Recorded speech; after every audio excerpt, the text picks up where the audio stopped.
पोखरण के परीक्षण के बाद यह प्रयत्न किया गया था कि भारत को अलग थलग कर दिया जाए।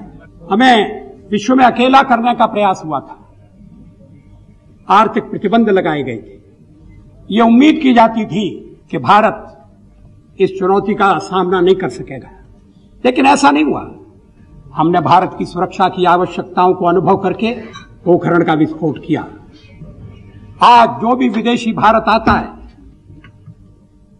और जो विदेशी मेहमान हमसे दूर दूर रहते थे, आज वो आने के बाद ये नहीं पूछते कि आपने पोखरण में परमाणु परीक्षण क्यों किया।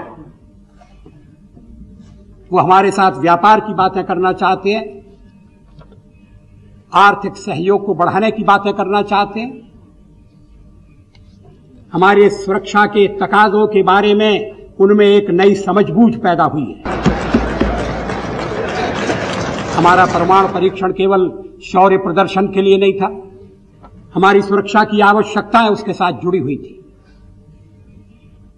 और आज इस बात को अच्छे से अच्छे ढंग से समझा जा रहा है, ज्यादा से ज्यादा देश समझ रहे हैं। मुझे एक माननीय सदस्य के भाषण को पढ़कर आश्चर्य हुआ। उन्होंने कहा कि अब अंतर्राष्ट्रीय क्षेत्र में भारत की आवाज नहीं सुनी जाती। उन्होंने यह भी कहा कि सार्क देशों के साथ हमारे संबंध अच्छे नहीं। यह अनावश्यक आलोचना है। हम आलोचना का स्वागत करते हैं, लेकिन आलोचना तथ्यपरक होनी चाहिए। सार्क के सभी देशों के साथ हमारे संबंधों में मजबूती आई है। श्रीलंका के साथ हमने एक समझौता किया जिसको अंतिम रूप दिया जा रहा है। हम तमिलनाडु और केरल के हितों की पूरी रक्षा करेंगे, हम आश्वासन देना चाहते हैं। भारत की परमाणु नीति क्या हो, यह भी चर्चा का विषय रहा है और उस पर भी एक आम सहमति रही है। मैं इस आरोप को स्वीकार नहीं करता कि इस आम सहमति में दरार डाल दी गई है। राष्ट्र की सुरक्षा के लिए जो भी कदम उठाना होंगे वो कदम उठाए जाएंगे और इस सवाल को दलगत दृष्टि से नहीं देखा जाना चाहिए। चर्चा में ये कहा गया कि हमने परमाणु परीक्षण इसलिए किया क्योंकि हम सुरक्षा परिषद में सीट चाहते हैं। सुरक्षा परिषद में स्थायी सीट प्राप्त करना भारत का सहज और स्वाभाविक अधिकार है।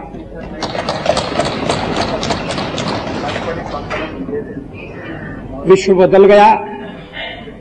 संयुक्त राष्ट्र संघ में नए नए देश आ गए, नए नए भूखंड आ गए, उपनिवेशवाद ने पिछाड़ खाई है,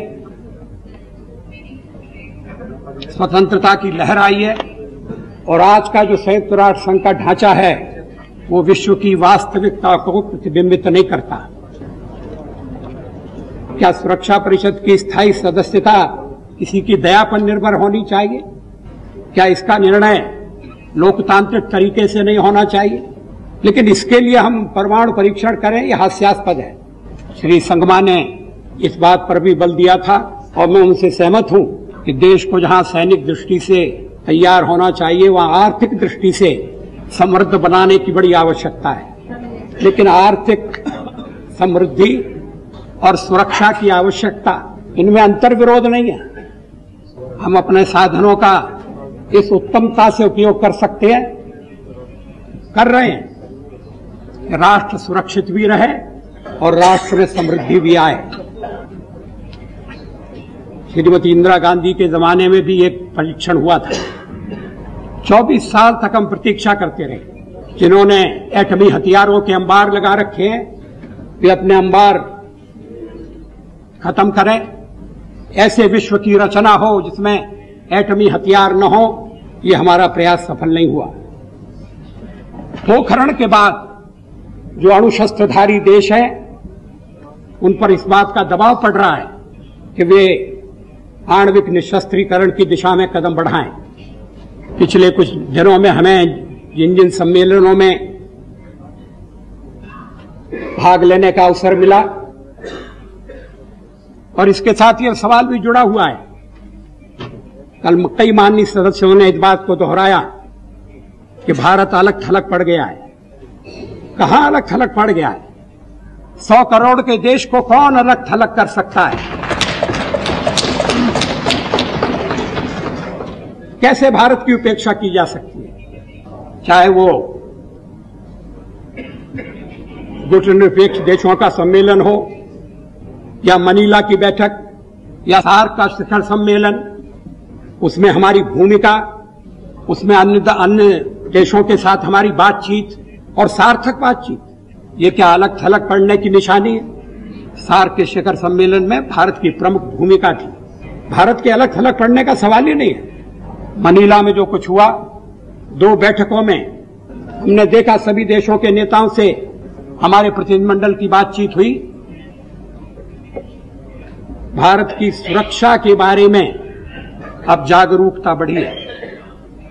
परमाणु परीक्षण के बाद उत्पन्न समस्याओं को कैसे हल किया जाए और किस तरह से एक दूरगामी और विश्वव्यापी हल निकाला जाए, अब इस पर चर्चा हो रही है। हर सम्मेलन में यह कहा गया कि आणविक निशस्त्रीकरण एक विश्वजनीन समस्या है, ग्लोबल, इसको टुकड़ों में नहीं देखा जा सकता। जेनेवा में 8 देशों ने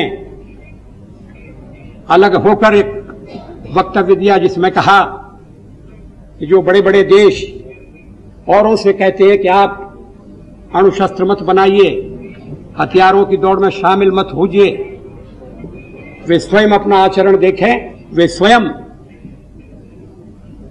अपने हथियार कम करें, एक समयबद्ध कार्यक्रम के अनुसार एटमी हथियारों का विनाश होना चाहिए, निर्मूलन होना चाहिए। यह आवाज अब जोर पकड़ रही है।